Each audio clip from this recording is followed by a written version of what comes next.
Okay, it's time to get started. Thank you everyone for joining our live lecture today. My name is Isaac and I'll be the lead instructor for the lecture. And today's topic will be database foundations in NoSQL. So let's go ahead and let's start off by discussing what is a NoSQL database. Okay, and in a nutshell, a NoSQL database is a database that allows the insertion of data without a predefined schema. Okay, so we'll get more into what that means here in a little bit. But now let's go ahead and discuss what type of NoSQL database we're going to be using. And the type of database we're going to be using today is called MongoDB. So let's start off by navigating to mongodb.com and then go ahead and download it for your machine. And when you download it, we're going to have access to what's called the Mongo shell, and that's going to allow us to perform operations in our database. Okay, so after you've got that installed, we'll need to then navigate to mlab.com, and sign up for a free account. And then once you log in, we'll be provided with this interface here. So mlab is a cloud provider for MongoDB. So in a nutshell, that means we're going to be hosting our database in the cloud instead of on our machine. Okay, there's a lot more scalability, and of course it's safer for our data. So I'm going to start off by creating a new database. Okay, from here we'll select the cloud provider, AWS, and Sandbox for free, and continue. Next, choose the region nearest you, and continue. And then I'm just going to choose a name for my database. Okay, everything looks accurate there, so we will submit our order. And okay, so it looks like that name isn't available, so that's okay. So let's just go ahead and let's change out the name. Okay, so I'll say MyDB. Let's see if that one's available. Okay, we'll submit it. Oh, looks like that one isn't either. All right, so I gotta get a little more custom here. So let's say the best DB ever made. I doubt anyone has that name for their database. Nope, there we go. So as we can see, it now initialized that database. Okay, and from here we can look at the internal workings of this database. Okay, so down here you'll notice a series of tabs, and the one that is default is collections. So how MongoDB works is it separates categories of data into collections. So you can imagine you have user data, right, and then maybe movie data, right? There's two different categories of data, so they're separated into different collections. And then within the collections, you've got individual entities of data referred to as documents. And those documents are stored in Bison format, which is very similar to JSON. And each key value pair is represented by a field, okay? And the field has corresponding values. So that's the basic structure of a MongoDB database, okay? The second tab over here, users, is for our database authentication. So you'll notice that I have an account user here, but normally this is gonna be like a company, right? That's gonna be the account. And then here for the database users would be, the people on the development team. So I'm gonna go ahead and add a database user. I'll call him Isaac, and I'll give him a password of 123. Okay, so now we've set that up. That allows us to connect using our Mongo shell. And if you remember, I said the Mongo shell gets installed when you install MongoDB. Okay, so I'm just going to copy this code here. Then I'm going to open up my command line, and I'm going to paste it in. But before I execute it, I need to change out these placeholders for the DB user and the DB password. So we name the DB user Isaac, and we named the password 123. And as we can see, we are now connected with the best database ever made. Okay, so what this allows us to do is perform different operations on our database. Okay, and the four most common operations of all databases are referred to as CRUD operations. Okay, and CRUD is an acronym that stands for create, read, update, and delete. Okay, so let's go ahead and let's learn how we can, add some data to our database. Okay, so first thing we need to do is let's add a new collection. And let's just say we're going to have a collection of cars. Okay, so start off by simply adding a collection called cars. Okay, and now as you can see, we have 0 documents in this collection. Now we can insert them from our Mongo shell here. So how I'm going to do this is I'm going to say db.collection, or not collection, the name of the collection is cars, dot insert one. Okay, and then I can just pass in key value pairs of information. So for example, I could say the type of car is Tesla, and the year is 2017. Okay, so when we execute that, we can see it acknowledges it's true, and it assigns this document a unique ID. So if we go and we refresh our browser, we can see that now in the cars collection, there's one document. And this document has a type of Tesla in year of 2017, just like we entered. But then it automatically generates this unique ID for us. And the purpose of this is, let's say we have 2 cars with a type of Tesla, right? So the way we could separate those is using this unique ID. Otherwise, we would, we'd have no way to do that. So let's go ahead and get a little more practice by adding a couple more cars. We'll just say db.cars.insert one. And let's go ahead and say the type for the second car. Let's say it is Mercedes. And let's say the year is going to be 2005 or 2000. Okay, and then let's go ahead and do one last car. And we'll make this the type of BMW. Okay, and we'll make the year 2006. Right. So now we can refresh, and we can see that we have 3 different documents in our cars collection. Okay. So as you can see, inserting data really, that's not that complicated, right? You just give it key value pairs of information, and it just accepts it. Okay, and this is what it goes back to the definition of a NoSQL database, is it allows us to insert data without predefined schematic. So we can insert any form of data, and it's going to take it even if it doesn't match these other forms, right? So that can be good and bad, and depending on your overall situation. But just know that, yeah, MongoDB is set up to pretty much accept any amount of key value pairs we give it. Okay, so now we have a hang of creating data. Let's talk about how we can read that data. And reading it comes in many different forms, because sometimes we want all the data in the database. Sometimes we only want, specific data in a certain date range.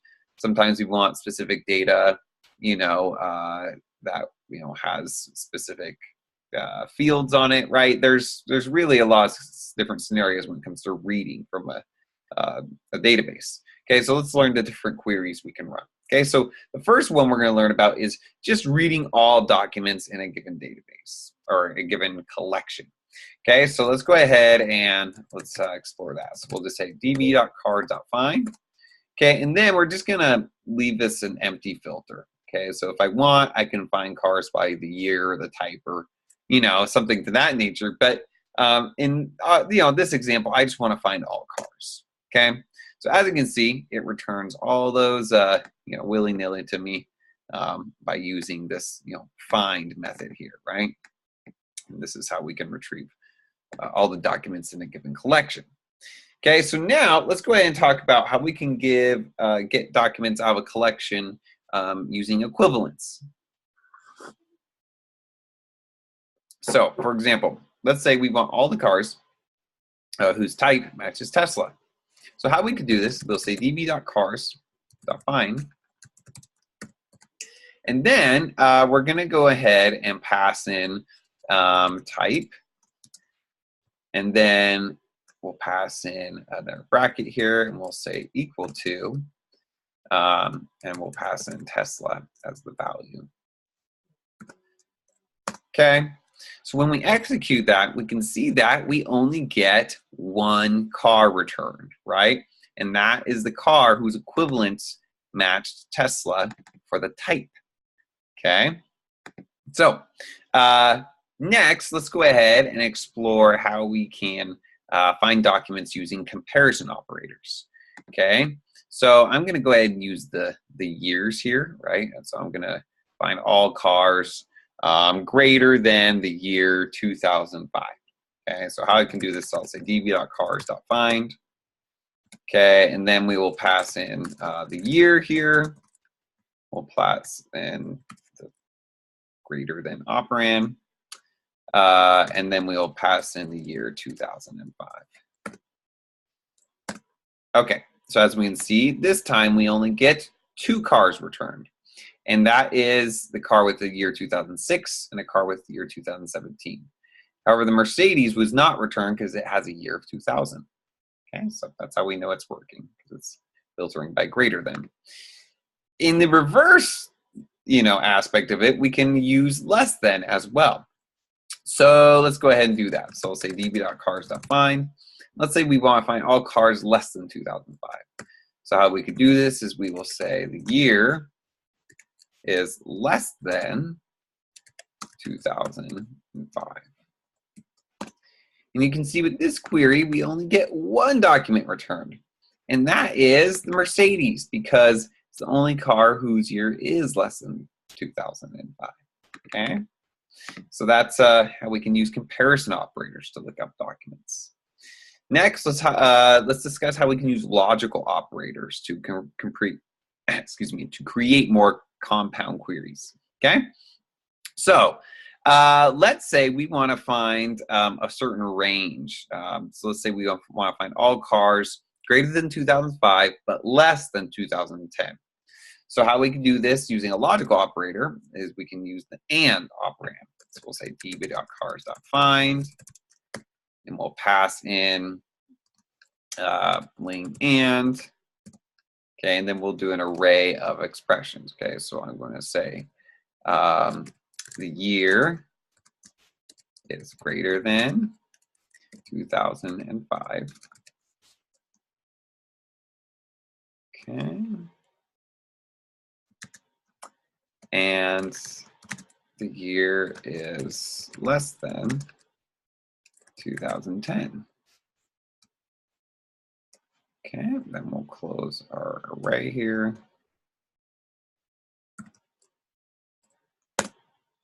And execute. So as you can see, it only returns one car from our query now, and that is the BMW with the year 2006, because it's the only year that matches the range between 2005 and 2010. All the others do not, so they are not returned. So just, getting into it just a little bit, I'm sure you see the power of MongoDB and how we can really refine what we need just by, specifying, different queries with different operators and all that great stuff. Okay, so cruising right along, let's go ahead and talk about another logical operator called OR.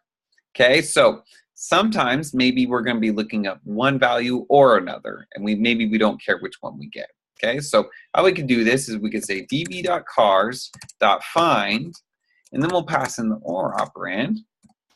And we're going to find all cars, let's say, that have a type equal to Tesla, or a type,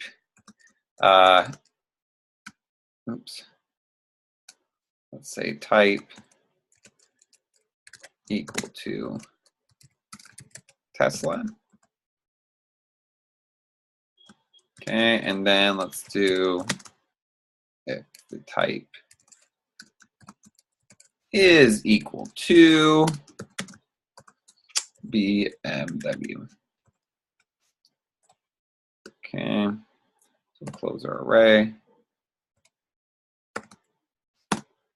Okay, so as you can see, when we execute that query, it only returns two, the Tesla and the BMW, because the Mercedes did not match either or, it was not returned. Okay. Alrighty, so let's go ahead and let's take a moment to open the floor and let's see if anyone has any questions so far. Okay, so the floor is open. If you have questions, feel free to ask away.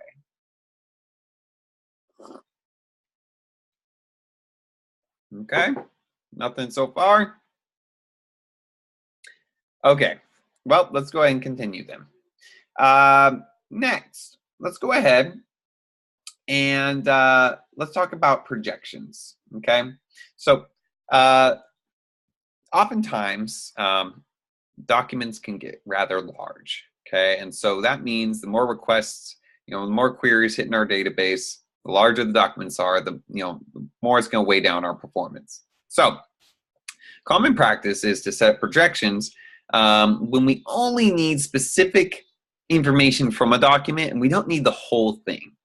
Okay, so for example, let's see I only needed the type from a document. I didn't need the year or the ID. Okay, so what I can do is I can set projection for this.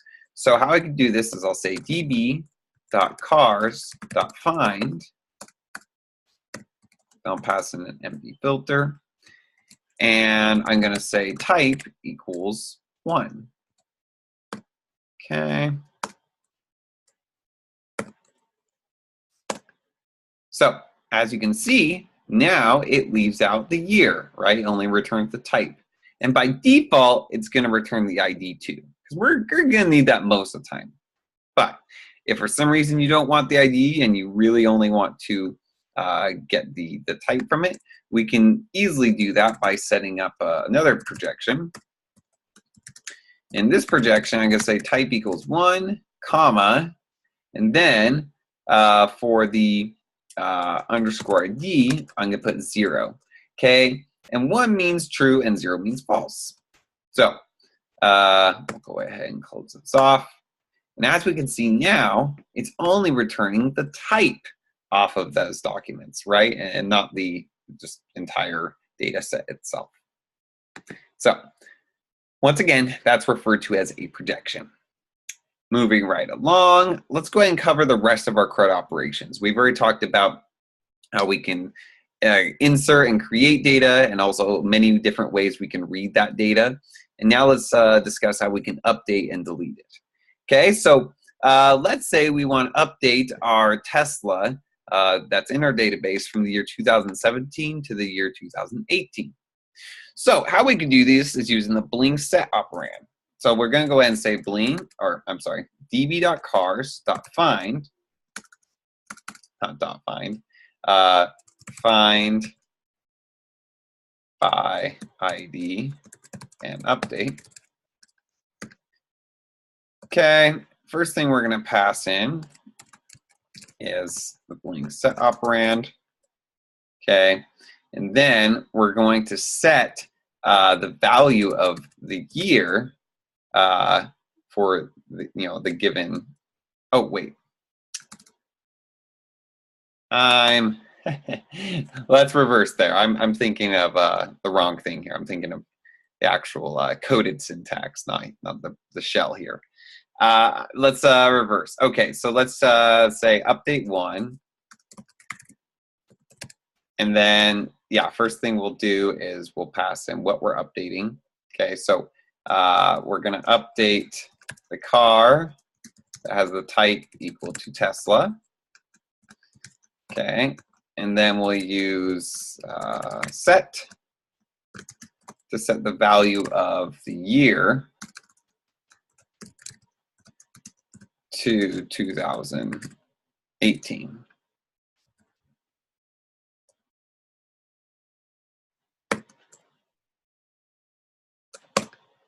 Okay, so as we can see, it says matched and modified. So we can see before we refresh, it's 2017. And after we refresh, it is now 2018. So we've successfully updated this document. Okay, so moving right along, let's go ahead and explore how we can delete a document. Okay, So I'm just going to say we'll delete the BMW.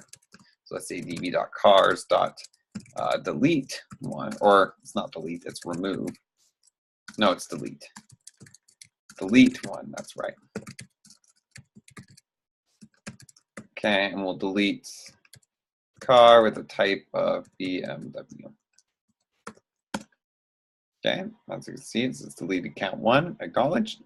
So let's go ahead and go to our MLab database and refresh. We can see that we no longer have BMW. We just have the remaining two documents. Okay, and yeah, that covers CRUD operations, right? How we can create, read, update, and delete data. As you can see, it's really not too complex. It's just a matter of using the given methods and passing in the key value pairs of data. All right, so let's go ahead and let's talk about indexes. Okay, so indexes are ways we can create ordered copies of our database records, and therefore they're faster to query when we need them. Okay, so let's say I query the field type a lot, right? If I'm looking at cars by type a lot, then it's a good idea for me to create a projection for this. Okay, and if not a projection, I'm sorry, an index for this. And as you look here at our indexes tab, we already actually have one set up for ID. So let's set one up also for type. Okay, so how we're going to do this, we'll say db.cars.create index. And then we'll pass in the particular property, right? So we'll say type equals 1. Okay, so as you can see, acknowledged as successful. So we head back to our indexes and we refresh. And we can see that now we have an index for ID and type. Okay, those will be more performant when you're running queries. And again, you only should use those for common fields. Alrighty, so let's go ahead and let's move on to the topic of one-to-many relationships. Okay, so a one-to-many relationship is very much described in the title, right? It's like when you got one piece of data that's related in some way to many others. Okay, and probably the most common approach is just to use a tag for a given item's ID and relate it that way. But there's a couple different techniques you can use for relating items. So let's go ahead and take a minute to look at a real-world example of a one-to-many relationship. We'll look at Yelp.com, and if I try to find burgers near San Francisco, we can see it relates one category to one place to many categories, right? So or one category to many places. Yeah. So as you see, I got all these based off just the burgers category, right? So let's go ahead and create a similar situation in our own database to where we'll have categories and we'll have places related to them, and we can perform one query and get all the related places. Okay, so to start, I'm going to go to my database and create a couple new collections. The first one, we'll call it categories. And the second collection, let's go ahead and call this places. All right, so from here, we can go ahead and let's start by creating our, how do you say it, given places. Okay, so I'm going to say db.places.insert1, okay, and then we'll give this place a name, let's say Disneyland. Okay, and then let's go ahead and give it a category. And this is going to be entertainment. Okay. So as you can see, that got inserted. So let's do another place. Okay, so we'll say insert 1. And then the name of this place, let's go ahead and make it let's make it Universal Studios. We'll do another entertainment place. Okay. Oh, I inserted that second place without a category. So I'm actually just going to come in here and delete it like so.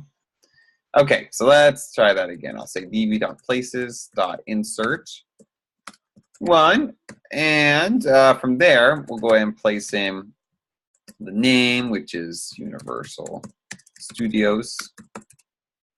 And let's go ahead and give it the category of entertainment.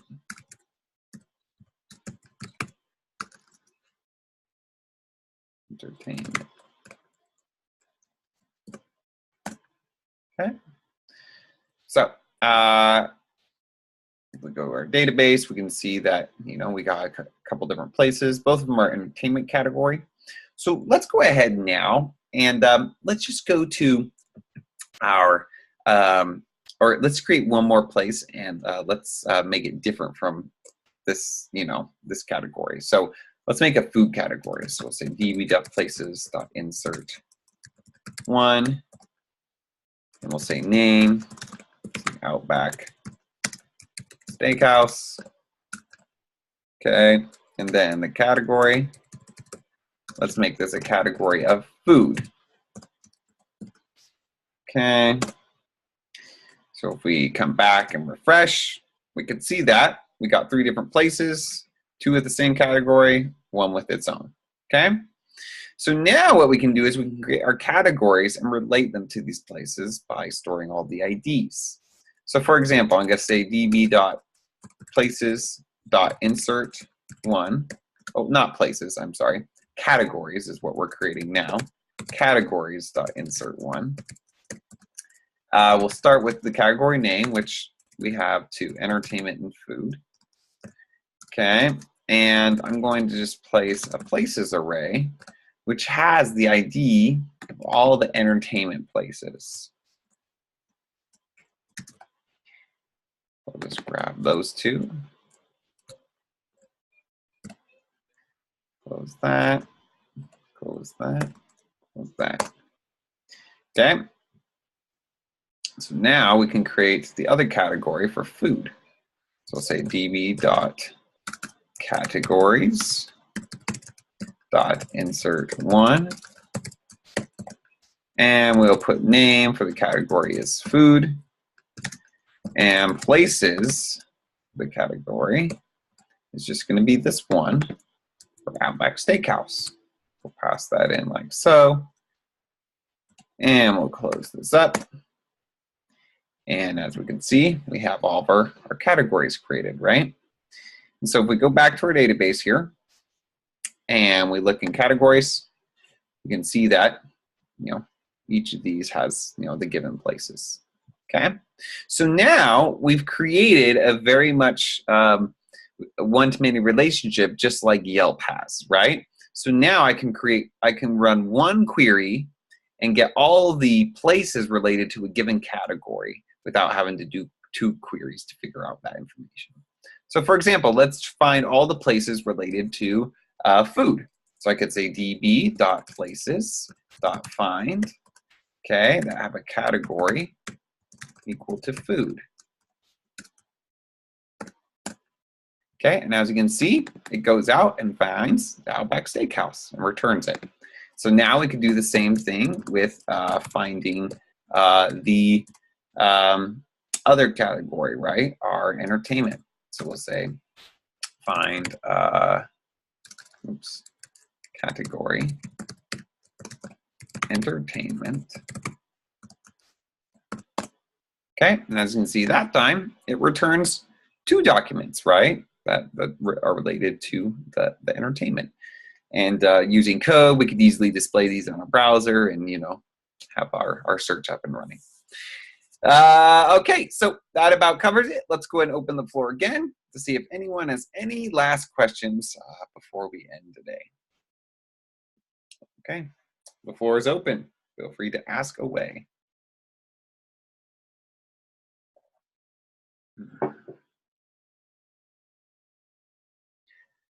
Okay, if there are no questions, we'll go ahead and end the call. Thanks everyone for attending. Have a great day and happy coding.